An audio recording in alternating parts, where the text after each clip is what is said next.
Sorry for the late start today, my friends.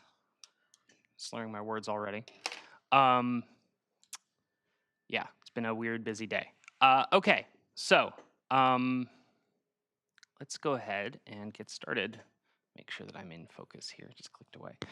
Okay, so today we're going to be talking about the mobile app life cycle. A lot of this is going to be more about releasing rather than developing because we've been talking about development for a while.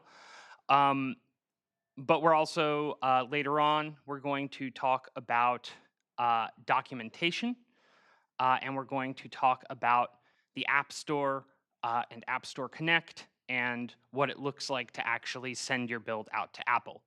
But for now, we're mostly going to talk about kind of the steps before you actually send your release out, and then we'll also talk a little bit about what that looks like. So, to start with, one of the very first things that you need to decide when you are creating or building your iOS application, or I guess it's not a first thing you have to decide, but it is an important thing you eventually have to decide, is oh, come on.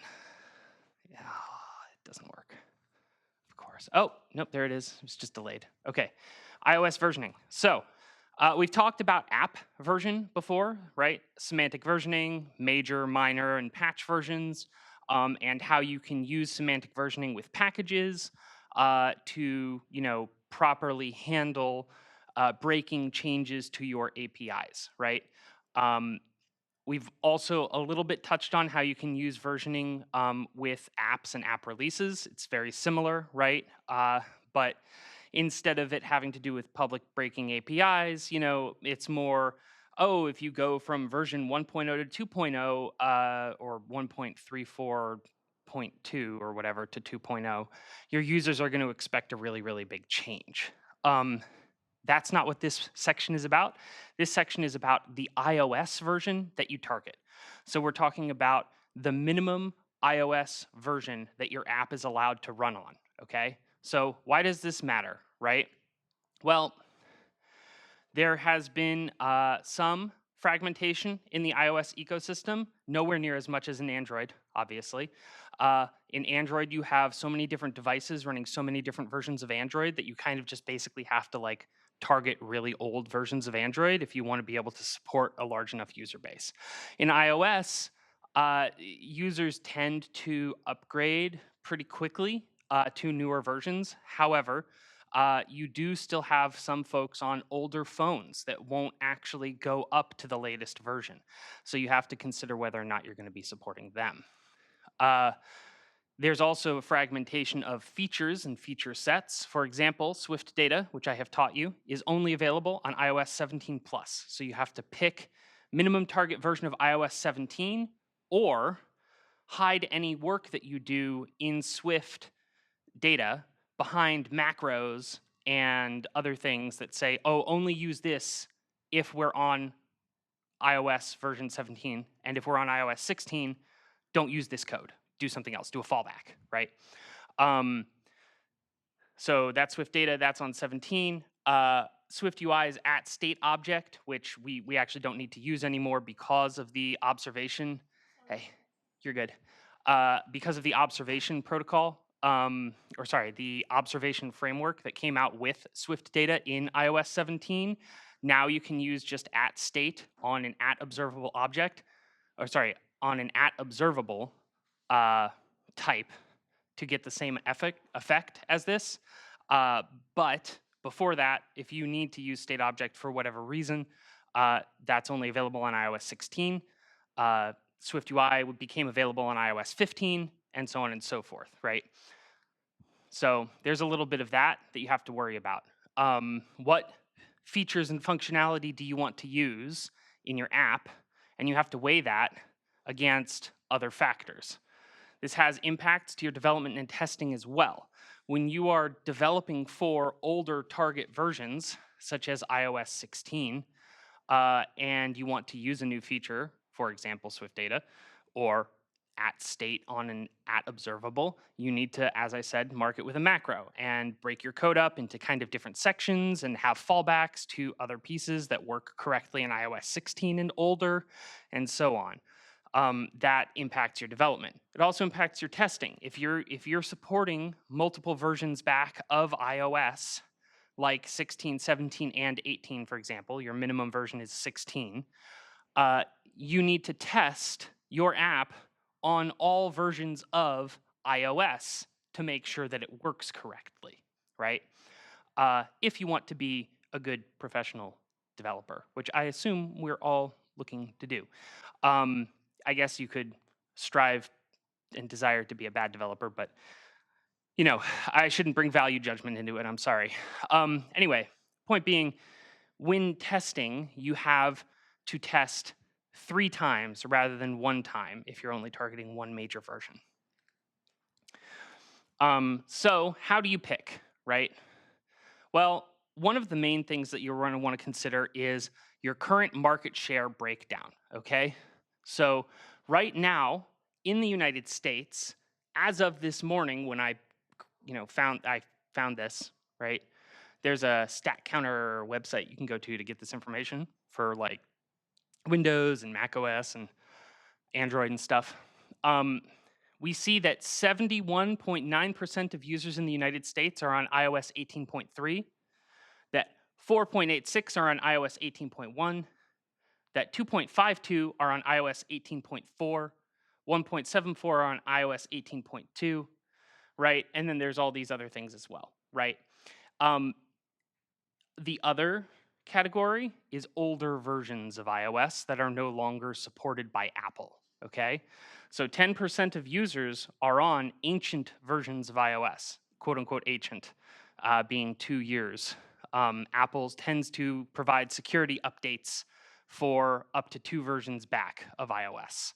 So iOS 15 is, it's been sunset, it's no longer receiving security updates. iOS 16 is the oldest version that they still support and are continuing to send security updates out for.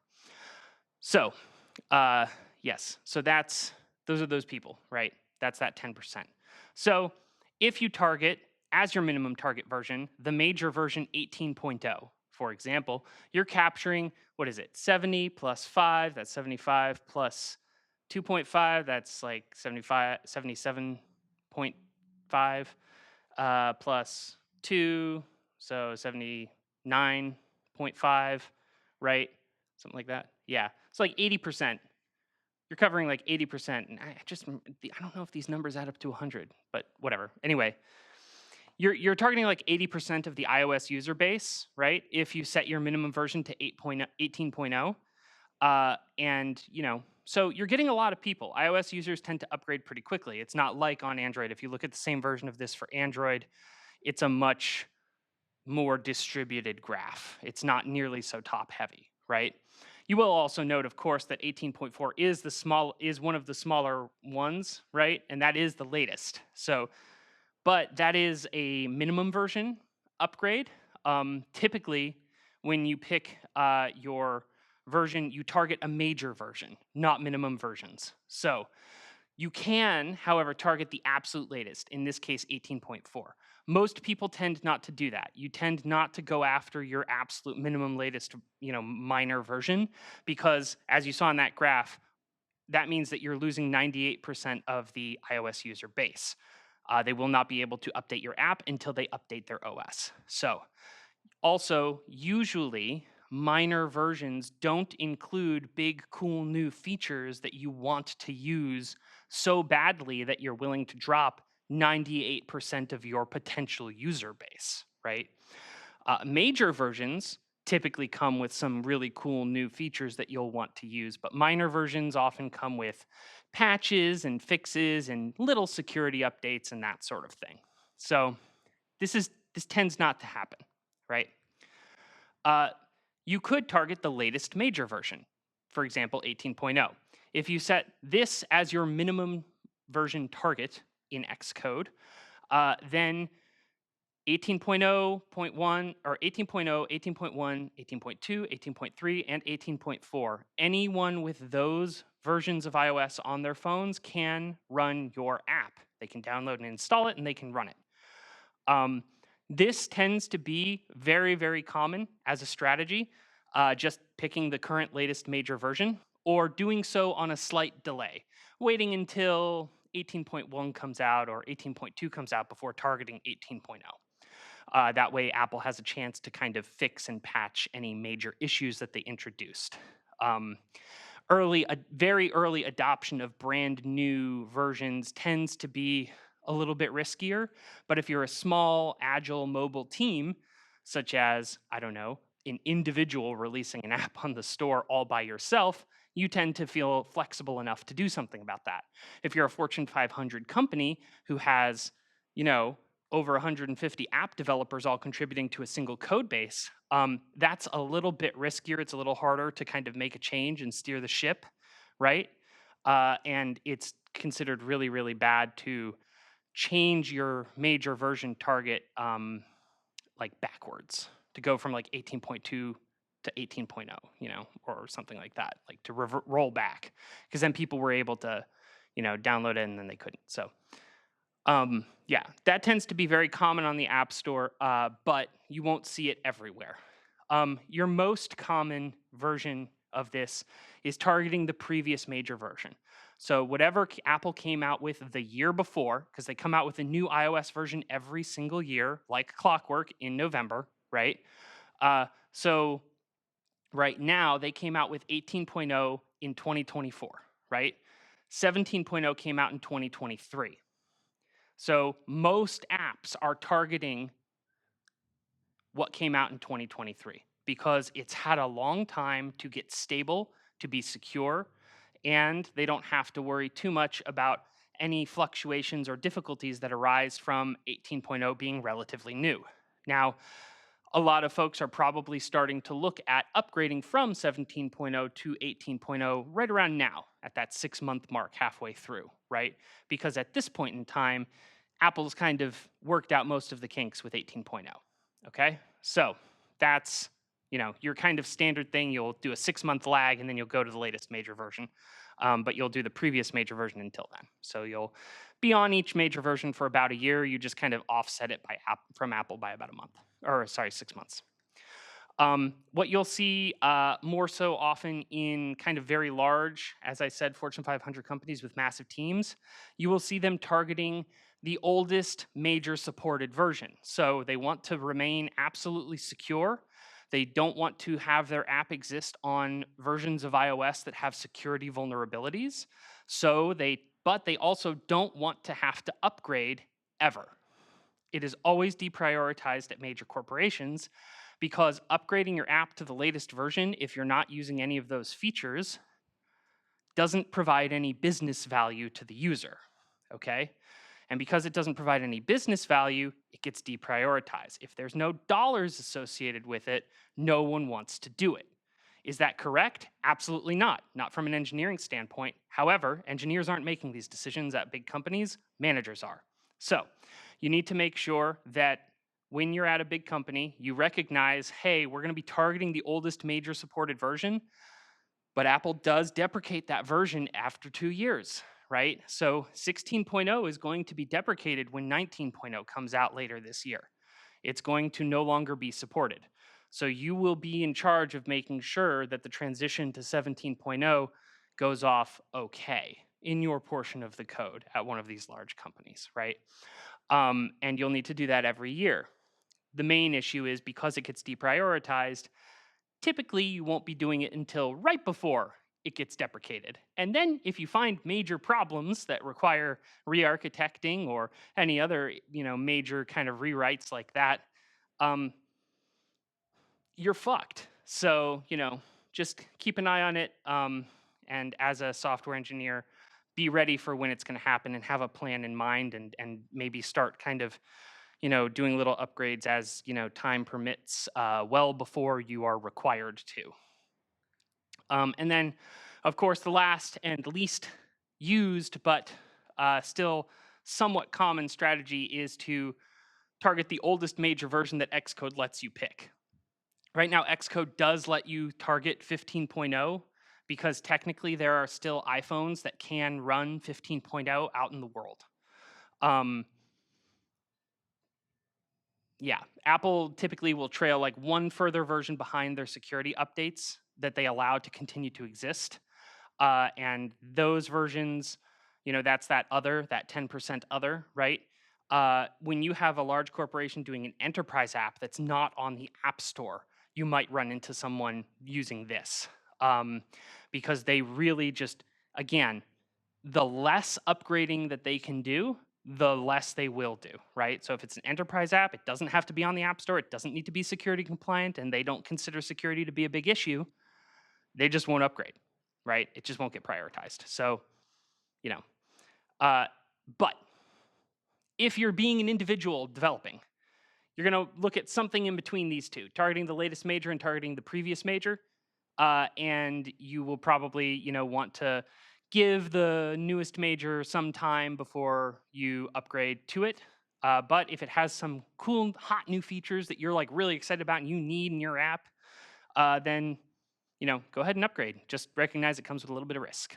So, trade-offs, and we did talk about that a little bit. So, it is risky to, and I realize my table here does not have headers. So just pretend that this right table is faster upgrades, right? Updating to the latest versions as quickly as you can, right? So the latest versions tend to be risky, and you have to consider the trade-off of decreasing your market share versus building excitement and momentum.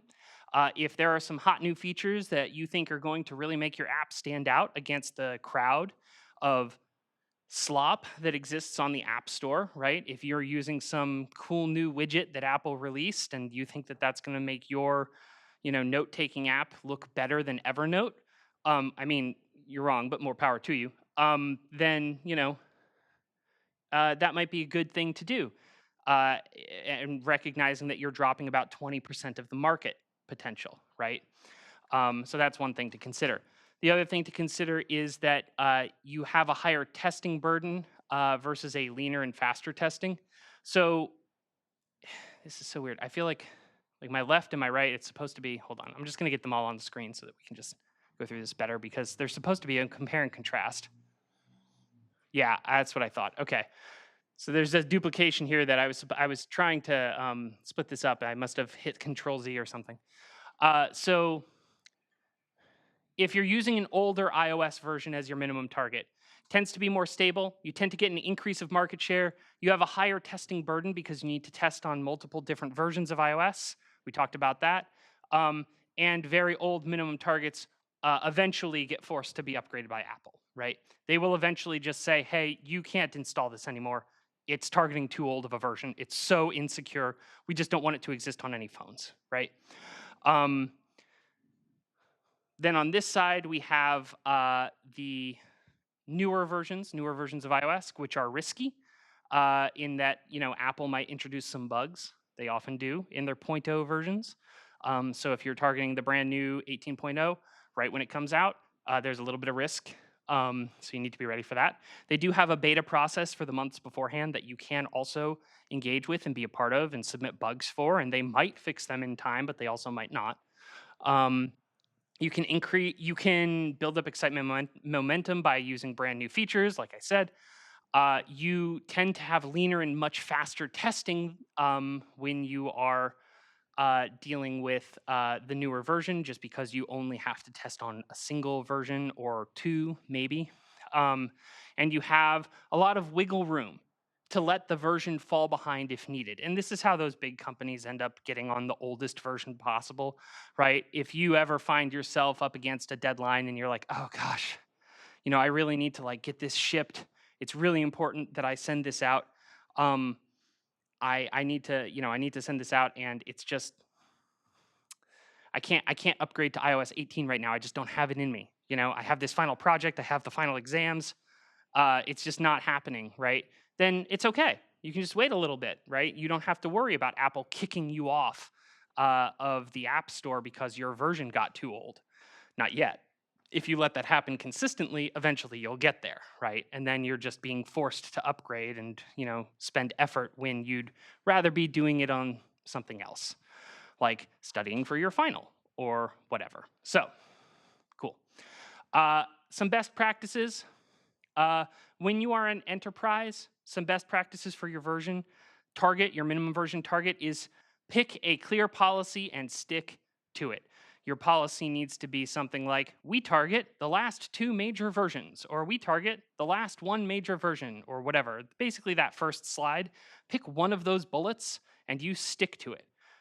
In enterprise, this is very, very, very important. So if you're a very large corporation with a lot of developers committing to a single branch, you need to have a very clear and obvious policy for when upgrades are happening, and all of the developers need to know when those upgrades are going to happen. Does this happen in corporate, enterprise development for iOS apps? No. Typically, developers get surprised when all of a sudden the app is now targeting 17.0 and they weren't told. And they have a week to scramble and try and make sure that their code doesn't break with the new minimum target. Okay? So, if you're ever in a position to be establishing and messaging a clear policy, please do it well for all the other mobile app engineers' sake. The other thing, best practice, now that we're not talking about only large enterprise corporations, communicate openly with your users. Don't hide, what you're doing with your iOS version, minimum version target. If your users are clamoring to get onto the minimum target for iOS 18 because there's some hot new feature they want, and you're like, well, okay, I'd love to use that new feature, but it's risky right now because there's this bug on the Apple forums that I know exists, and I know it will impact my app. Whatever forum the users are giving you your feedback on, you can be very clear with them on that, right? You can share that information with them on a Discord or literally a forum, I suppose, or an email list where you just say, hey, here's our plans for the future, right? Just have open communication with your users about this, make it kind of clear what's going to happen, and set expectations well. And then, as I mentioned before, when I was talking a little bit about, the corporate enterprise, what to do well before you need to upgrade, plan ahead. Keep an eye on what's coming out. Look at the new features as they come out. Learn and understand what they are and what's going to become available. Even if you're not upgrading to them immediately, make sure you're keeping in the back of your head, oh, right, yeah, but once we go to 17, I'm going to need to come back and change this to make sure that it's using the new thing, because the old thing will then be marked as deprecated. And it won't go away immediately. There's always 1 or 2 versions where an API or a library is marked as deprecated before it gets removed from the library entirely. But whenever you see a deprecated warning, that's a real strong sign to you that you need to change your code to no longer have the deprecated warning. Because as soon as you upgrade to a new major version, that code could break. And then lastly, approach your new releases with caution as the minimum target, unless there is a brand new feature you need. So right when 18.0 comes out, don't switch over immediately. Give it a moment, give it a beat, let it wait, let it marinate, let them come out with 18.1 and maybe 18.2 before you start to target 18.0 as your minimum version. And then, also avoid being on the oldest major supported version. You do not want to be forced to upgrade whenever Apple decides that they want to kick that version off of the App Store. That's the worst feeling in the world, because if you then do all your stuff, submit to the App Store, and they deny you, and you're doing it like right before the deadline, your app's not going to be on the store for a little bit, which is just bad. So you want to avoid that situation as much as you can. Okay, so that was major versions. Next, we're going to talk about something called CI/CD. Some of you might know what this is or have heard of it before. Excuse me. I'm going to briefly explain what it is, and then we're going to talk more about what it means for mobile and what it looks like on mobile. So CI/CD stands for continuous integration and continuous deployment. Okay, there might be variations of how it's phrased or whatever, but this is how I know it. Okay, It might be like constant integration, continuous deployment, whatever. It doesn't matter. Um, these are policies and technologies regarding how you submit your code and how you manage your releases. Uh, Basically, rules around how you build your application and release it, right? Or your service for the backend, right? This CI/CD tends to be mostly helpful in enterprise environments, in large corporate environments. Um, where you do have a lot of people committing to the same code base. That tends to be where you see this the most. Or on web and backend environments, it's also much more common there. But yeah, small teams can benefit from it in some ways. But it can be a lot of setup, right? It can be a lot of extra stuff that you have to do and manage and debug and fix that you might not need if you're being a small and lean app developer all by yourself, or you have a small app studio of like 5 people. It might be too much, right? So let's talk about the 2 different pieces. So first, continuous integration. Continuous integration is a code submission policy. This is considered to be best industry practice for most code, even app code, like mobile app code. Remember, what I was saying for you know mostly helpful for enterprise or web and backend and stuff, and can be, but not really as much for teams. That was for the whole thing, for CI and CD together, right? Continuous integration all by itself is considered industry best practice. So continuous integration is a strategy that relies on you having a particular branch in Git or Mercurial or whatever your version control is. So I suppose first thing it requires is that your code be under version control, which is also industry best practice. Your code should always be under version control. And then it requires you having a branch that is considered safe, okay? And what do I mean by safe? A safe branch, you can always guarantee these things about it if you check out any single commit from that branch anywhere. Any single commit on it, any commit hash, if you just say, hey, I want this particular thing from the history, right? I want it, oh, so-and-so committed this like 3 days ago. I want that commit. Grab it, pull it into your local. It will compile, and its tests will pass. Unit tests will pass, okay? I wish that would just do one back, sorry.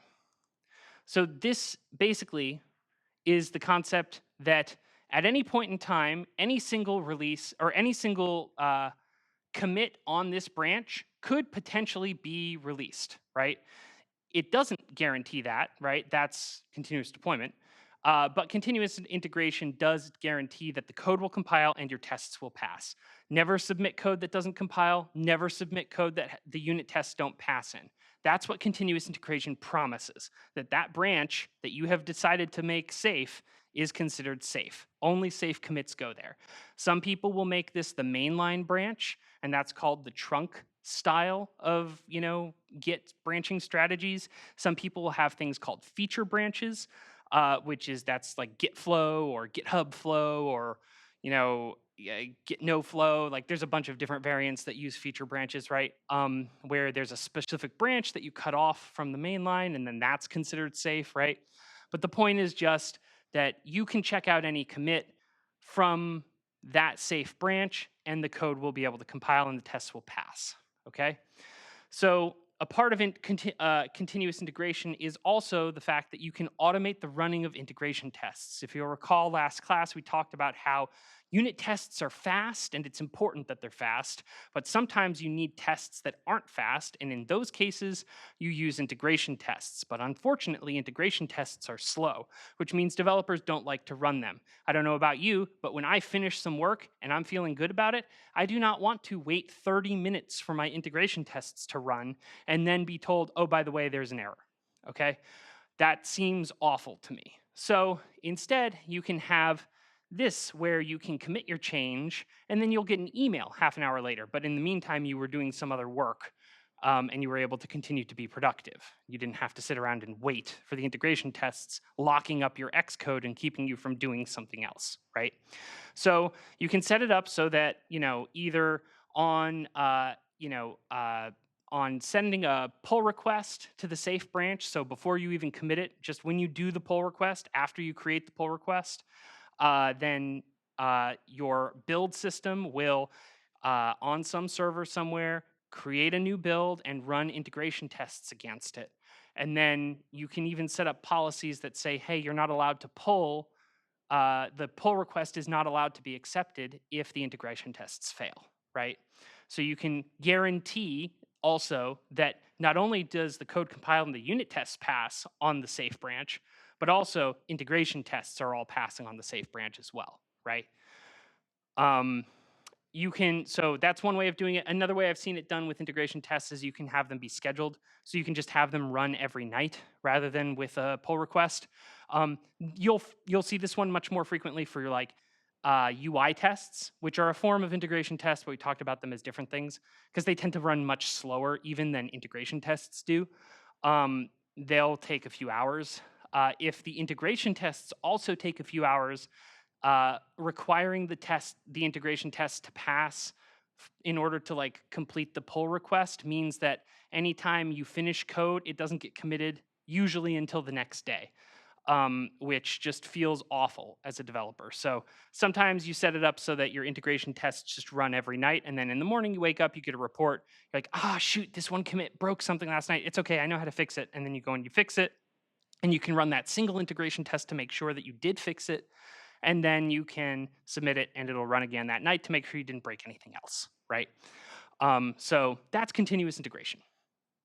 Continuous deployment is a different concept, which is a release management policy. So before continuous integration was a code submission policy, this is a release management policy. It is primarily used, as I mentioned on 2 slides ago, for the web and for backend. It's not used as much for mobile. You will see it sometimes, but usually it has some caveats and exceptions and riders and whatnot. So continuous deployment, it relies on some similar concepts as continuous integration. And in fact, in a lot of ways, it relies on continuous integration to exist in order for it to work. So continuous deployment relies on a Git branch being considered safe, just like continuous integration did, but it has a different rule in addition to all the rules that continuous integration had, which is that not only will the code compile and the unit tests pass and the integration tests pass, but also at any point in time, on any commit on that branch, any single commit, you can say, we're going to send this, we're going to check this commit hash out, build an IPA, and send it to Apple. And that's going to go out on the App Store. So you can release from any single commit without having any issues or errors or bugs, okay? So it's a much more stringent policy, much less about like kind of automation and making things easier for you, and more about saying, hey, this safe branch is so safe that at any point in time, we can send a release from it, okay? The reason why it needs to be like that, because this was built for web and backend, is because web and backend, because they do such frequent updates and sends and releases, will also often need to be able to do something called a rollback, where you release a brand new version of your service, you go from 3.2.1 to 3.2.2, right? And you're watching your metrics as you're releasing it, and you see, oh no, this one error started spiking. Oh gosh, there's a problem with the service. What do we do, right? Well, web and other things tend to have a way for you to roll back to 3.2.1, where you can just click a button, a rollback button. You say, just go back one commit. It's okay, just go back one. We'll be okay, right? And you'll do it, and it'll be done in a few minutes to a couple hours, right? It tends to be automated. It tends to work very well, okay? You can't really do that on mobile. So, and I think I'll talk about that more in a later slide. So, like I said before, a continuous integration safe branch mostly hits this requirement, except for just, it doesn't say anything about functionality of the app working correctly, just all the tests passing. So with continuous deployment, once you've got that set up, you can also automate deployment of releases. So you can have it set up with a pipeline, some sort of automated pipeline that will usually start when someone makes a commit to the safe branch. So anytime a commit gets made to the safe branch, then the pipeline will start. The pipeline will automatically pick up that commit. It will build it, create an archive or an artifact, whatever kind of thing you need for your, language and server and build process, like whatever's required, right? On Android, it would be an APK. On iOS, it's an IPA. For JavaScript, it's literally, I think, just the JavaScript. I don't think they have archives because it's a just-in-time language, so all it needs is the files themselves to run. C++, it would be like .o files, right? Or sorry, no, DLLs or EXEs, right? It creates the artifact that gets sent, right? And so then it creates that, packages it up, runs integration and UI tests on it, right? Makes sure that those all pass. If they don't pass, the pipeline fails. The pipeline's in a failing state, okay? And it gets blocked, right? So typically, as soon as a pipeline gets blocked in environments that are using continuous deployment, it becomes a top priority to fix issue to get it unblocked. So someone will be assigned to figure out what went wrong, which integration tests fail, which UI tests fail, or why did the archive or the creation of the artifact fail. And if the artifact creation failed because there was a compilation issue, then it's like, oh, how did that even get through, right? But you figure it out and you fix it, you push a new commit, and then it kicks off the pipeline all over again, and then you kind of watch it. And you hope that it just goes green, green, green, green all the way through, right? The very last step is it deploys it. I say deploy to release here. Usually for web, there's like multiple layers of deployment. So it will deploy to beta, and then it will deploy to stage, and then it will deploy to prod, right? There tend to be like 3 kind of layers of back-end service that exist, right? So that's what it looks like, the kind of automated deployment of releases. Basically, whenever you make a commit to the safe branch, if everything goes right, within a couple of hours, that's going to be out live to users, right? It's a very, very, very fast iteration cycle for developers to get releases out, which is really great for just being able to make fast changes and respond really quickly to user needs and demands. On mobile, we prefer to have something called one-click deployment rather than automated deployment, where everything here is true, except for at the last step, it says, shall we deploy this? And someone has to click a button that says, yes, we do deploy it. Deploy what's there right now, please, thank you. And then it will automatically send it to Apple and do the whole thing, right? That's what we tend to prefer for mobile. And the reasons for that are because there are some difficulties with CI and CD on iOS, right? And the first one is Apple, okay? When we go and we do a new release on App Store Connect, it requires manual intervention. We have to go onto the website and click some buttons. That's just required, except for with Xcode Cloud, but that's new. They added that recently, and it's a different thing that I'm not super familiar with, so I'm not going to try and teach it. But I know Xcode Cloud has more ability to actually do continuous deployment for iOS if you're interested in it, right? But there are other issues with it, even with Xcode Cloud, right? The App Store review can take days, okay? When you submit your app to the App Store, someone downloads it and runs it, okay? Like manually, a person checks out your app and makes sure that you're not doing stuff. And they also look at your code. They look at your code and make sure you're not doing anything illegal or untoward, all right? That's why the App Store is considered to be a much more trusted place for apps to exist than the Google Play Store, which doesn't do any checks like this, okay? If there's an app on the App Store, you can be sure that it's been through some pretty rigorous fucking testing because Apple wants to make sure that their walled garden is safe for chipmunks, squirrels, and badgers, which are your users, adorable little woodland critters, okay? No foxes in the den. So the other thing is that users do not expect constant daily updates. App Store users for iOS do not expect their app to be updating every day. And in fact, if it did, it would drive them fucking crazy. Imagine if every day you go to use the calendar app and it does the, okay, hold on, I know you clicked this, but there's an update, so give us There's a little, we just need to update real quick. Don't worry about it. It's not a big deal. But like it just delays you by 10 seconds every day, right? It would drive me batty. Okay. So this is not only not expected, but not desired by your users, right? For web, hourly updates are almost expected or desired. People want immediate changes. You want it so that if there's a problem on the website and they, uh, you know, there's something that needs to be changed or whatever, and you click refresh, then the change is there, right? Um, People don't expect that for iOS apps. The other thing is it's impossible to do immediate fast rollbacks. I mentioned that on web, CI/CD first came about in order to allow people to do fast rollbacks. One of the things that was a real problem for web development earlier on was that they would do these releases, and because they're using JavaScript, which plays fast and loose with types and can often have errors that are really hideously hard to find, except users are very, very good at finding errors because you have thousands of them and there's only one of you. They would deploy, to production code that was broken and would have issues and errors.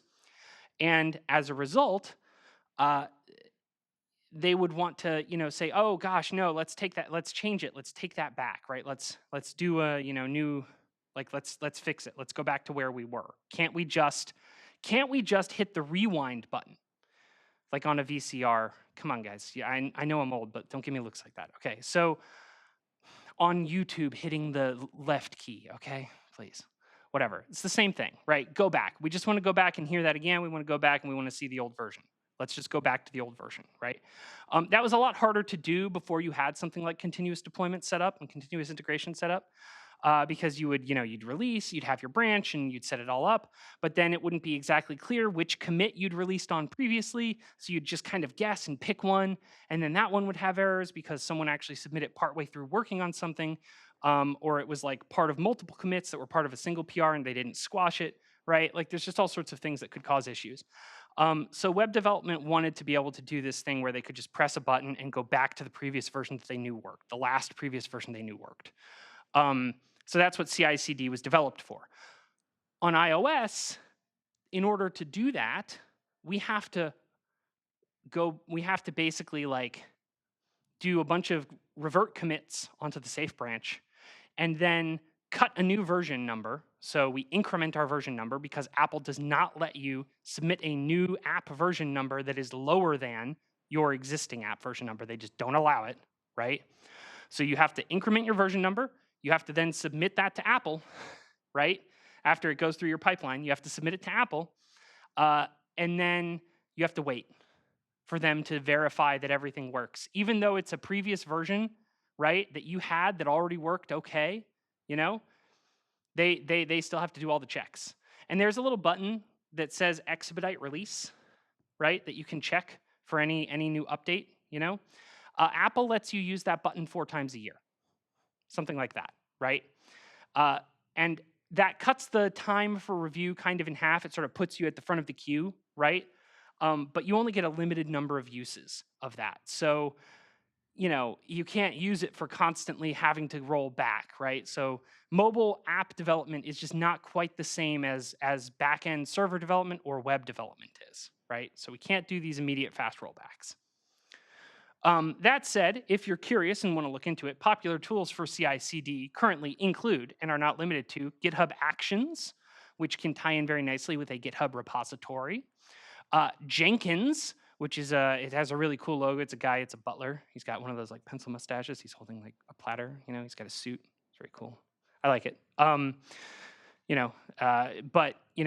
Jenkins is a very, very popular automation tool for setting up and running pipelines and CI/CD. And then, as I mentioned before, Xcode Cloud. This one's very specific for iOS and macOS and just Apple things. So iOS, macOS, tvOS, watchOS, and Vision OS. For all of those, if that's all you're deploying to, Xcode Cloud can work really, really well, although it does have a subscription model, so you do need to pay money for it, right? That's true for most of these, by the way. If you're not setting up the CI/CD yourself on some server that you're running in your mom's basement, then you have to pay money, right? They have different support and pricing schemes, and I'm not going to get into that. It's a personal decision that you have to make for yourself if you want to go that route. I don't necessarily recommend it. Xcode Cloud might be something to look at, but it's not required. Okay, so let's talk about actually releasing to the App Store. So there is a concept called release scaling, okay? So when you are releasing an update to your app, not your very first app, the very first time you release the app, this is not available to you, and the reason why will make sense in a moment, okay? But when you are releasing new versions of your application to the App Store, you can choose to do a type of release called release scaling or release staging, release scheduling. They change the name all the time, but basically, in essence, you set an automated release schedule in App Store Connect when you submit and tell it, hey, I want to do an update to my app, okay? Instead of just saying, do it immediately, there is a button, a radio button that you can select that says, hey, I want to do a scheduled release, right? What this does is it slowly dials your release up, okay? And doing a dial up, you will hear this term a lot when you join the kind of, corporate programming world. A dial up and a dial down, okay? Dialing up means starting to slowly turn stuff on in stages for people out in the world, but not doing it all at once, okay? So you do a slow dial up, and then if you need to scale it back, you do something called a dial down, okay? So what does a dial up mean? Well, on the App Store, when you do a release update, a dial-up release update it sends the update to a certain percentage of the users of your app over a 7-day period. On the first day, 1% of users will get the new update. On the second day, 2% of users will get a new update. On the third, 5%, fourth, 10, 20, 50, and then finally, 100%. Why do we do this? Why is this something that's important to us? Okay? Release scaling protects us against catastrophic releases. It protects us against massive, huge problems and errors, okay? If you make a change to your application where you forgot to set up a Swift data migration to work correctly with your backend, and you didn't notice it when you were on the development build because you point to a different development backend than you do when you're on production, right? So you were still pointing to an old version that still had the old data models coming down, but the production models have been updated and they're coming down correctly, right? And so as you start to release, if you are properly emitting metrics and analytics that you as a developer can watch during the release process, you will see errors starting to show up. And if you know what those errors are because you named them well and you categorize them correctly, and you can look at them and find them in your code and say, oh, the Swift data models are all failing. All of their persisted data is corrupting whenever they try and, update the app, right? You see this start to spike as your user count starts to go up when you're at 1% and then 2%. If you start to see errors going up at the same exact rate, that same exponential rate, the 1, 2, 5, 10, whatever, and that error rate is going up at the same rate, on day 3, with only 5% of users impacted, you can probably make the very difficult but very important call to say, dial it down, kill the release. We're not doing this update. We're going to wait for the next one, right? We need to fix this problem. There's an error. We had a big bug, and it breaks the app for these users. So you can catch it well before it reaches all of your users. This means that you don't have to worry about your app basically turning off every single user because you released some huge problem or error, okay? If you're very confident in your testing, you don't have to worry too much about this. If you're not really doing a lot of interaction over the network, you probably don't have to worry about this. But this is a very, very important step as a part of an enterprise release pipeline for mobile. And for a lot of folks, it can be very important. Of note, it's really hard to do this for a game that has multiplayer. Multiplayer games tend to need to be on the same version when they interact with each other, right? So if you do this, then only 1% of users are going to log in. They're going to only see 1% of your users. So if you only have 100 users, only one person they'll log in that day to try and play Clash of Clans with their friends, and they're going to be all alone. None of their friends will appear online because they're on different versions. So you can't really do this for games, but for other apps, tends to work out okay. Okay, cool. Yeah, monitor your metrics as you dial up, and then you can pause or cancel the rollout. Yeah, so you can pause it when you think there's an issue, investigate it. If you verify there is an issue, you can cancel the rollout. And then the last thing we're going to talk about here as a part of this sort of initial kind of release stuff is feature flags. So we talked about doing releases and updates that are like it's an update for the whole app, right? However, sometimes you will have a particular feature that you're not sure exactly how it's going to go, right? Some new functionality that you've added, maybe you're upgrading from iOS 17 to iOS 18, right? It's not required yet, but you have some segment of your app where you're like, oh, there's a cool new iOS 18 feature. I'd like to use that, right? So you make your code change in such a way where you say, oh, cool, if it's possible, let's use iOS 18 instead. But you're not exactly sure if it's going to work. You've done a bit of user testing. There were mixed opinions on it. There was maybe, there's risk of bugs potentially. You're not entirely sure, right? You just want to be careful with it, right? But you have a lot of other really important updates going out in that same version, right? That same new app version, right? And then you have this kind of riskier update as well. You could just kind of shelve the risky update and save it for a later change.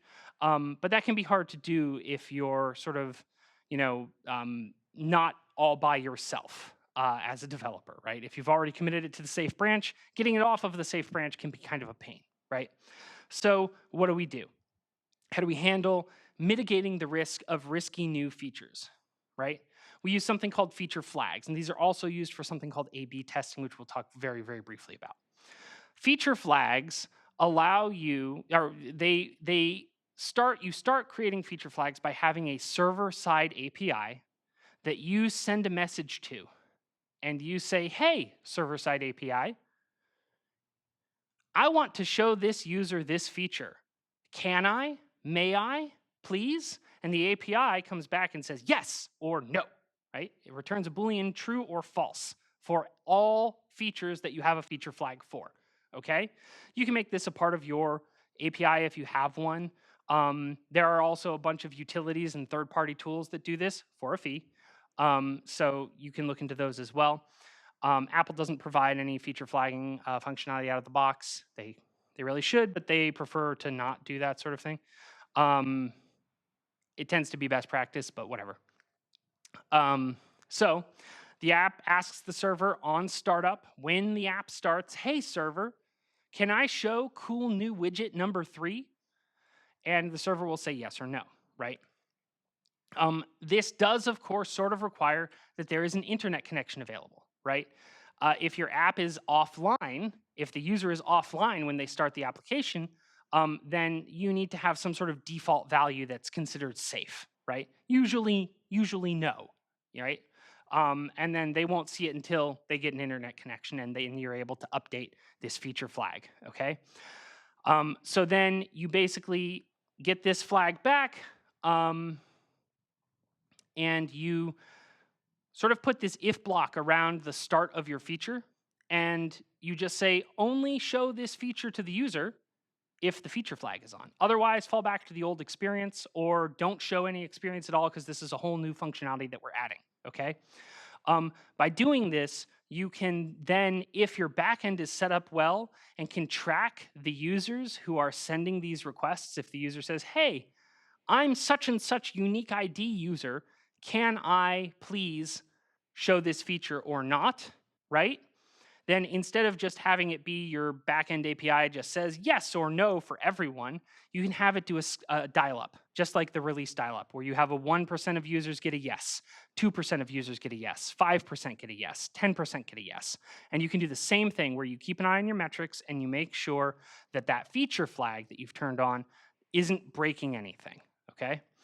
Um, in this way, feature releases can have a different date than app update releases. Okay, so you might have an update every 2 months or something where the app goes out, right?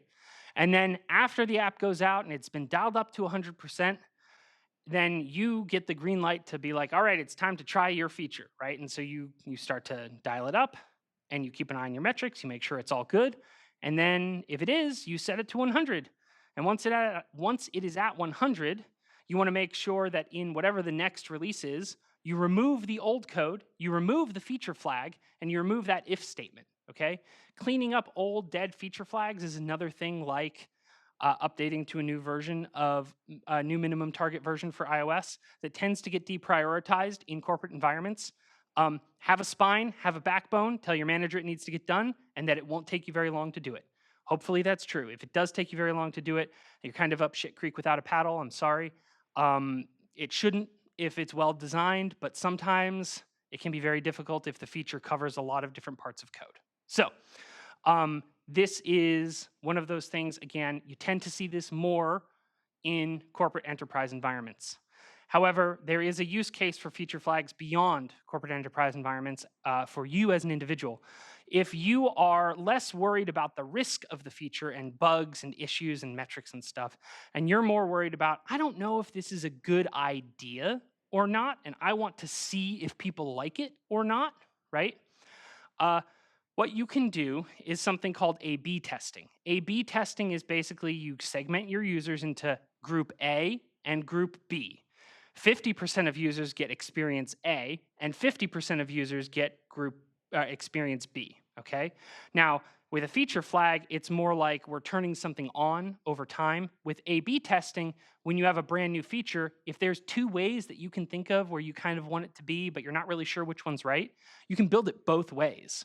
You can then have each way segmented by a feature flag, and then on your back end, you can say, hey, when this new update comes out, just put 50% of users in bucket A and 50% of users in bucket B.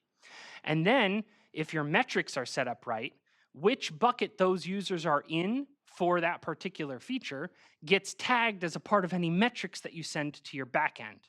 And so you can look at those metrics on your backend and say, look at this. Users on A buy more stuff, right? Or users on B close the app faster, right?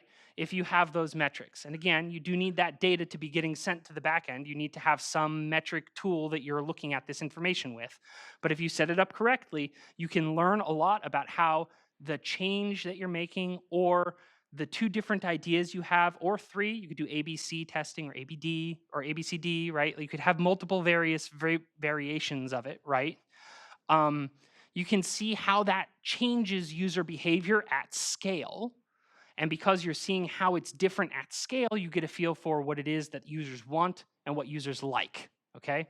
Now, there's a problem with A/B testing, and I'm sure you all heard it when I was describing it. Can anyone tell me what the problem with A/B testing is? It's okay. If you didn't hear it, that's fine. Local minima, okay? This is a concept also kind of in machine learning a little bit, but not quite so much. So I'll draw this because I should have had a graph in here, but I don't. So like when you have let's say a metric for success, okay? So this is, here's time, and this is success, right? Okay? So, here you've got, oh, cool, as it goes up, over time, things are getting better, right? So let's say that you have a feature that could lead to, you have some changes that could lead to something like this, right? The main issue that you'll kind of, run into with A/B testing is you'll tend to get stuck down in a place like this with A/B testing, okay? And another term for this that you might recognize more so from Reddit is enshittification, all right? Tends to happen with IPOs. Essentially, A/B testing can help incentivize the wrong things because you're looking at metrics and you're making changes to your app based on how it influences users' spending habits rather than users trust, which I forgot to plug it in, so it went to sleep.